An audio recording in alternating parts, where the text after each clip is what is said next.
under his excellency John Dramani Mahama. As a second of one, you know, but me Kwame Bafo Abronye ene Ghana Police Service for Acheno ena munsembia waka allegations bia ode abetu dwa ye nyina hu bebre no waka fa President John Dramani Mahama ho chese reaction towards akotia election IGP Yohuno ninsem okafa no ho tete Yohuno no will try as much as possible no why you be to please the government no because or per se you extending a contract mano nti we NPP ni na utie a police panyini e say you extending a contract mano na say you ko by election why na police panyini be ya adwuma mano because police panyia me kan asemu yi wadi police 30 something years over 30 something years or police mu somewhere 87 nti so ko police mu 87 na 38 years in the service or so me eti ya mano 4 years 2 years binya den en so or lobby free aban no ho aban ni so anya by election oko eti why na IGP na ope contract no ebe ya adwuma ama no mo fanfa comment section ho no matter what say me pia na NGC for man crofo di machi tete me o me ti asen kwa dia o make sure say teacher for dan no Mahama besi ama omo omo tete o oh baby amafa bia say that tete so omo huna me say be ya meja akasa omo tete me life say ni de ehu o so no life in say me get safe under Mahama me get safe under his excellency John Dramani Mahama as a second of one you know but me get safe I don't receive threat messages and I me get safe under Mahamadu trade me get safe me get safe yes that's say I can't correct so are you planning so be too quiet masa me tinamu the opposite the year me bia ama nkrofo na mu a me fa ha na manfo sam bia me tinamu 107.3 eba eyo kwan ano pe me mo rekura tia eye Mahama amamuo ana amamu mo ret bibi to me a eyo mo a yes me say me yes save I must be honored with you. So share with Ghanaians. And then I'm international community at I have to report the matter to the international community. I am saying, say, under Mahama administration, me yes safe. Why? And I'm saying, my international community at it. You are threatening. You are threatening everything. As a semi-man international community near them. Apart from say a tour baby, ya, you nanti say, Nkrofobi ba wufi no, ya say about subio. Must threatening you too, my yes safe. It's a semi-man international community near them. But a non say, a man for fat. Fat threatening, some me wuntinu. No more ya mana. Make us me wunti, mamma can want them. Massa, it's a second one. And nay, Moti Kroma, because of some of Kwaku Daba be a mo yirin na mo chinti, Moti Missa say 11 billion Ghana cedis. Niba bebre ena edeno akoko to so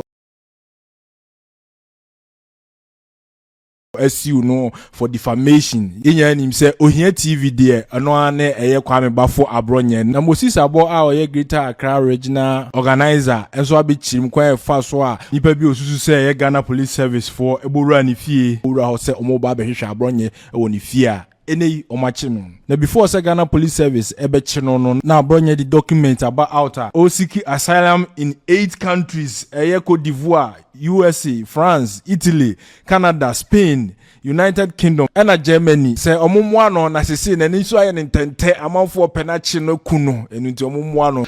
Kwame Bafo Abronye. Actually say obai Ghana and the police for tata.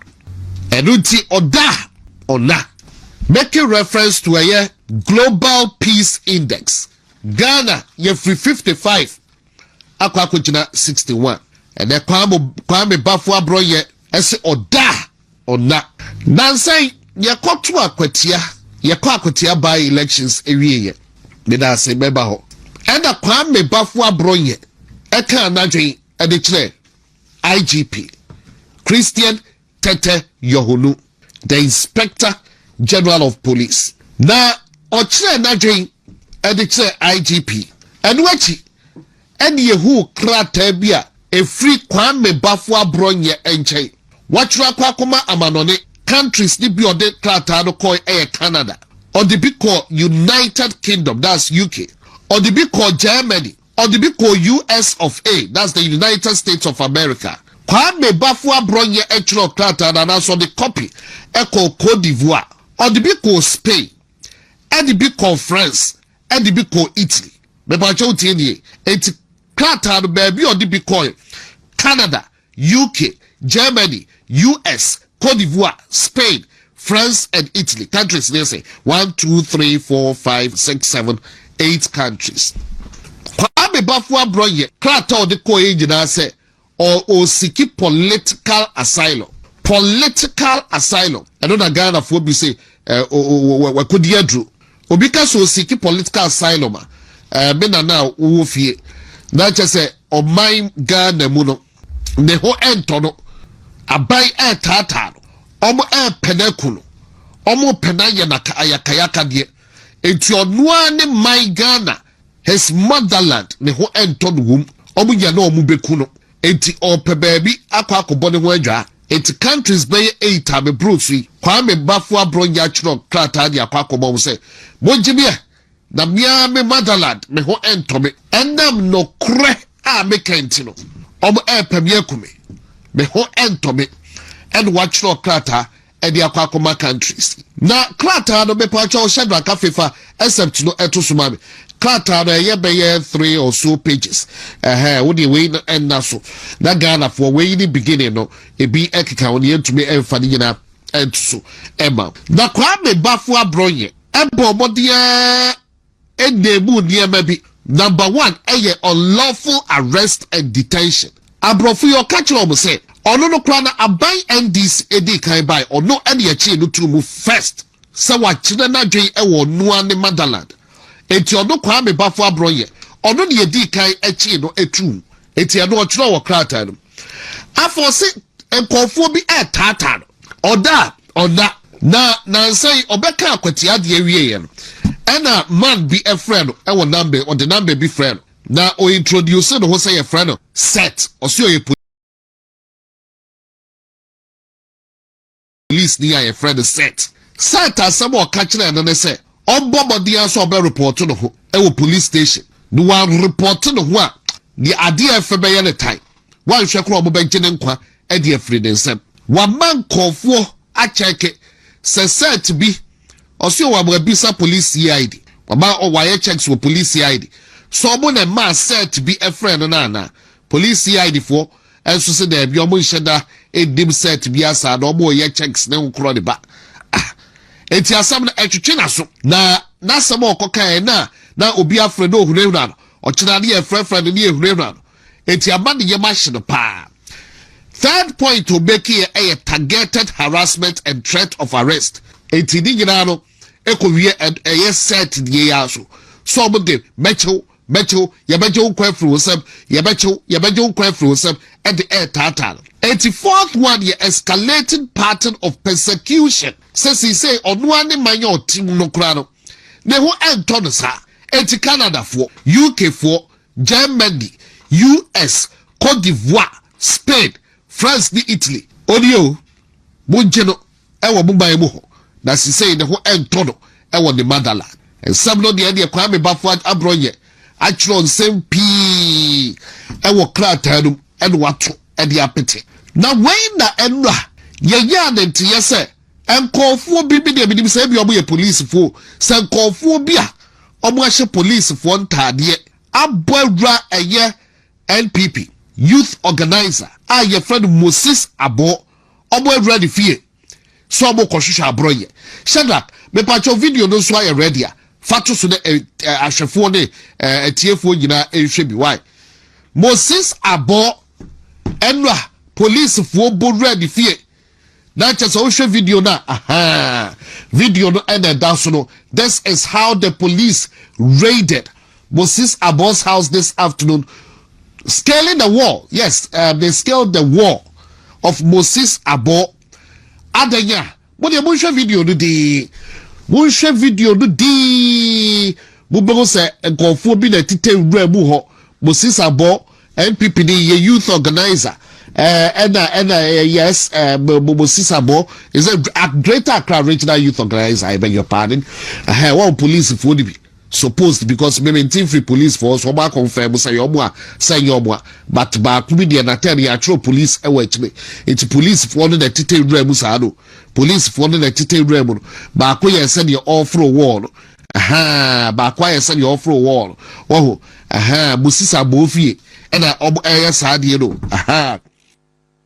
ase omo air through wall wọ́n sọ baako ebutu wọ́ọ̀dù so baako nso atwene pon waba abɛhwɛ obi fie na kyɛ sɛ ɔmo tetɛtɛ hɔnom na kyɛ sɛ ɔmo ɛhwɛ kyerɛ ɔmo sɛ baako ɛhyɛ police uniform bi na kyɛ sɛ ɔmo ahuri ase ɛyɛ Moses Abor fie ɔmo hwehwɛ Kwame Bafo Abronye deɛ ɛhwehwɛ ne saa no na kyɛ sɛ yes you see waforo wall ne atwere police ɛwɔ n'akyi wahuri ase kinkɛn all in the name of searching for Kwame Bafo Abronye. Yeshusha Kwame Bafo Abronye. Eti police for supposed or allegedly police for and then Moses Abor fie in search of Kwame Bafo Abronye. Na ehu papa. So enra Moses Abor awoye Greater Accra Youth Organizer Emma NPP eba bechiri mu kwan fa so a police foi armed men yi eba ne fie ene de omo eye wo honum before say ye ba bechi eye Abronye na no kwesa posifo aba wakachi ho abebutu nyoma ani wo fie ho enya ma men fam platform na men tia Ghana for na ya woka no sa bebe andra around 17 PM and makola my friend say I was a police for big na me see any more degree and I'm sister omonje na me wo dem me gare eti before me hwe no na me ti ya bomb me door no boom open I'm saying kola no mon from back eti jack me hwe no na ba ku afro the fence wall and I will wura feed me and obe bi ma dia kan na ba go so full fence wall to me me window no more no there me offer no o mama na and on bibu bomb the door no there open I'm saying who is that almost police I'm saying open who is that I'm saying police the baku pie na glass door no baku and I made free one bedroom in am buy it be and so me say me here and I me be na I'm see action on some people me me that we see I'm saying for what almost search for him Gyamfi and I'm so what meaning the near bonnie and I mean be I mean hiding there from real moment no search down na next house no see me the no go also cause search the next house no see na e bi mo me face mo ko search na number and e bi mo share guard no infinity e share that rooms na wa bontini na omuwie amsam sade na mo ka tem se omuwie Abronye omanya police che Abronye shoot me be hiding am Abronye be kwa kope bi isi be na me feel no baby I'm sorry Abronye ni me na me hu ni ekura over 1 year me pra me family sa me sa me ni the one of me pick up big on see enye ka we na Abronye I'm say is one of the cars that me use na enye Abronye car me Abronye me hu nti me no mo kasa sana obviously na car we sure that is my car Abronye ni hanomo ompo mo ye car no be hu bibia eye me dia wo car no mo bibia wo di me car wo mo na me bibi wo car no mo so mo ye pass no mo kase no a ti me no mo na omo leader na car se and omo ko and I'm so much in Mokoi. So I'm going to the mom. I post you for by saying, and I bow. They are more than 50. Because a bit more at Motusi. I don't want to 2 train nearby. I post you for more than saying, more than 15. Say, Abronye will fee. I'm making one in Chiatem, senior. Eti omo fa obi bi koya na Oman from Bibia, Oman from Mutanso Kani, the Omobo search in 2 houses now. And at the end of the day, almost see Abronye Kani. Nam saying, Yanika, and the car. So what was the basis for Omoka say Abronye Kenny? What was the basis? I'm not maybe one in Chiatem. Oman fa dance bi a etre se car we Abronye dia another package if you. Man for dance. Me go Abronye ka senior. There's one you need for me they need to move. Enti me M1 so Omoka so move Abronye Omanya for me so Owomfi. This is the wrong information. But wrong information. You invite us on pay brana be bo mana. Never mind inviting. I'm inviting my brother, the national officer. I want you to invite me. I'm here to talk to my lawyer because I'm in jail. And come under the honorable. And call on us on under. Because my name is DABC, and I don't know what exactly will be their court to anymore. It is an improvement kind of feeling now and coming back. Now, posting painfully be a fro. Actually, we say, oh, William say wrong information. We are sorry. Be unfriendly. Be unfriendly. Be unfriendly. Okay. Moses Abor, national organizer, hopeful, commander of the Blue Army, New Patriotic Party. And pay ma menna wasi for a young command medi. But me say, oh, Juanka, if you be also Juanka. Debbie. So Abronye Yohuno or Honso. Abronye Yohuno or Honso. Also, only Abronye Nante Achi, Unache. Ede aye Abronye Ghana Police Service achino sisi ye train the details and charges amudu be bonu me no matter what you say me pia na this for man crofo di machi tell me o me ti asin kwa dia o make sure say teacher for dan mahama besi ama omo omo tetew oh baby am for bia say that tete so omo huna me say be am meja akasa omo teta me life say ni de ehu o. Turn on life in your safe. Minya safe under Mahama. Minya safe under His Excellency John Dramani Mahama. As a second Ghana phone, you know, but Minya safe. I don't receive threat messages, and I hear Minya safe under Mahamadu trade Minya safe. Minya safe. Yes, as I say, I cannot correct. So are you planning to be too quiet? Masa me tinamu di opposite di ye me bia ama nkrofo na mu a me fa ha na manfo sam bia me tinamu 107.3 eba e yo mo kwan ano pe me mo rekura tia e ye mahama amamuo ana amamu mo ret bibi to me a e yo mo a yes me say me yes save I must be honored with you. So share with Ghanaians. And then I'm international community at I have to report the matter to the international community. I am saying, say, under Mahama administration, me yes safe. Why? And I'm saying, my international community at it. You're threatening. You're threatening everything. As a semi-man international community near them.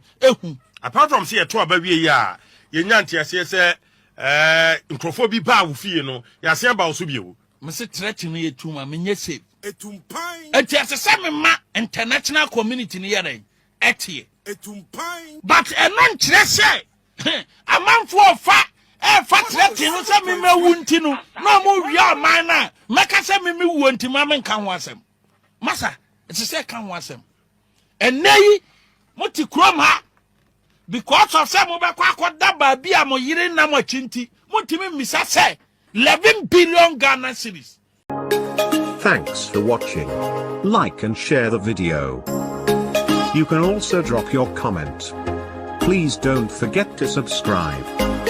Click on the bell to turn on the notification.